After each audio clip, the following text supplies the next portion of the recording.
Hi hello నమస్తే welcome to film Jalsa. So ఆంధ్రాలో జగన్ రాజకీయాలు ఎలా ఉన్నాయి అనే దానికి నిదర్శనంగా ప్రతి కుట్ర ఆ ప్రభుత్వం చేసిన ప్రతి కుట్ర కూడా బయటకు వస్తూనే ఉంది. ఆ కుట్రలో భాగంగానే గత 5 ఏళ్ల పాలనలో వాళ్ళు యానిమల్ ఫ్యాట్ని అలాగే చేప నూనెని వాడుతున్నట్టుగా తిరుపతి లడ్డూలో బయటకు వచ్చింది.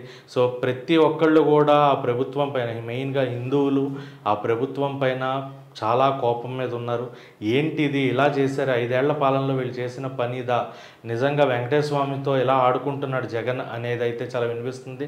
మెయిన్గా ఆయన కుట్రలో ప్లాన్ ఏంటి అంటే ఇంకొక 5 ఏళ్ళు కూడా నేనే పాలిస్తాను అన్న ఒక ఉద్దేశంతో ఉన్నాడు. అలాగే తిరుపతి కొండపైన చర్చి కడదాము అన్న ఊహ అయితే ఆయనకు ఉన్నట్టుగా తెలుస్తుంది. తిరుపతి కొండపైనకి వెళ్ళిన తిరుమల తిరుపతిని టార్గెట్ చేసిన తన ఫ్యామిలీలో ఉండే గతంలో ఒక ఇన్సిడెంట్ కూడా మనం చూసాం. అదే మళ్ళీ ఇప్పుడు రిపీట్ అవుతుందా జగన్ విషయంలో అనేది కూడా మనం వేచి చూడాలి. ఎందుకంటే జగన్ ఎన్ని కుట్రలు చేసినా బతికిపోవచ్చేమో కానీ తిరుమల తిరుపతి వెంకటేశ్వర స్వామి జోలికి వెళ్తున్నాడు. ఆయన జోలికి వెళ్తే ఏం జరుగుతుంది అనేది మనందరికీ తెలుసు. తిరుపతితో వెంకటేశ్వర స్వామితో ఆటలాడుతున్న జగన్కి ఆల్రెడీ ఓటమి చవి చూశాడు. 11 సీట్లలోనే నిలిచిపోయాడు. ఆ పార్టీలో ఉన్న కొంతమంది శ్రేణులు కూడా ఇప్పుడు కూటమిలోకి వెళ్ళే ప్రయత్నాలు అయితే చేస్తున్నట్టుగా కూడా తెలుస్తుంది. సో ఒంటరిగా మిగిలిపోయే జగన్ ఏం చేయబోతున్నాడు అనేది వేచి చూడాలి. అండ్ అలాగే ఇది జరిగిన ఇష్యూ గురించి మాట్లాడడానికి మీటింగ్ పెట్టాలి కానీ ఒక స్క్రిప్ట్ ఏదో తయారు చేసుకుని మెయిన్ టాపిక్ తిరుపతి లడ్డూల గురించి, అందులో జరిగిన అన్యాయాల గురించి తను ఏదైనా డిఫెన్స్ చేసుకునే ప్రయత్నం చేయాలి.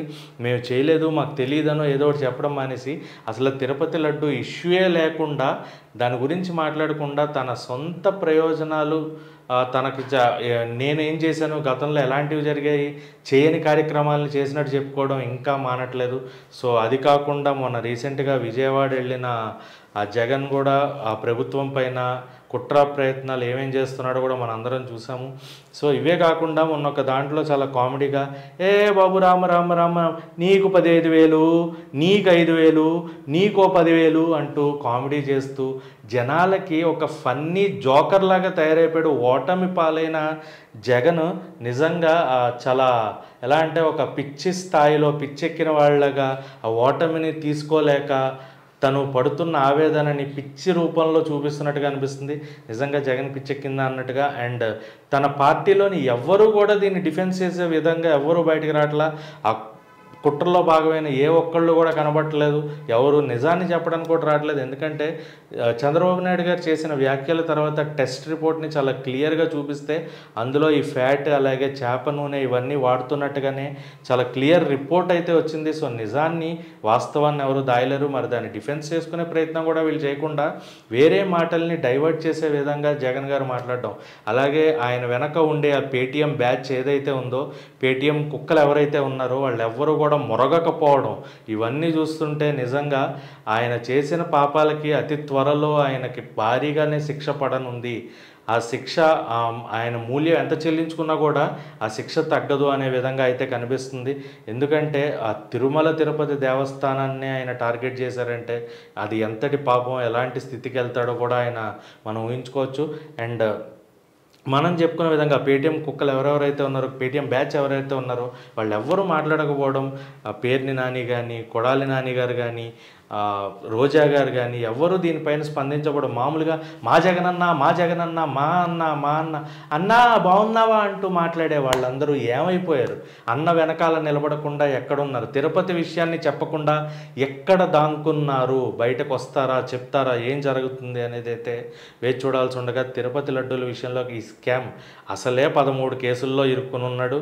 అది కాకుండా డిఎస్సి స్కాము, లిక్కర్ స్కాము, ఇంకా వేరే వేరే స్కాములే కాకుండా ఇప్పుడు కొత్తగా ఈ లడ్డూ స్కామ్ కూడా ఆయన తలకు చుట్టుకుంది. సో వెంకటేశ్వర స్వామి డైరెక్ట్గా ఇప్పుడు దాకా అదర్ గవర్నమెంట్స్ లేదా ఎవరన్నా వస్తే ఆయన జైలుకి వెళ్ళడం పక్క.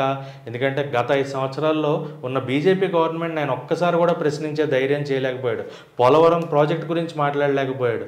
ఏ విషయాన్ని కూడా ప్రజలకు చేసే పనులు ఏవి చేయలేకపోయాడు. ఇలాంటిది గవర్నమెంట్ని ప్రశ్నించలేని వ్యక్తి ఈ రోజున నిజంగా అంటే వీళ్ళందరినీ ప్రశ్నించలేనిది ఎందుకు అంటే మళ్ళీ కేసులు తీసి జైల్లో వేస్తారేమో అని భయం. ఇప్పుడు జైలు కాదు, డైరెక్ట్గా వెంకటేశ్వర స్వామి ఆ దేవుడు దేవదేవుడి ముందే ఆయన కేసు వెళ్ళింది.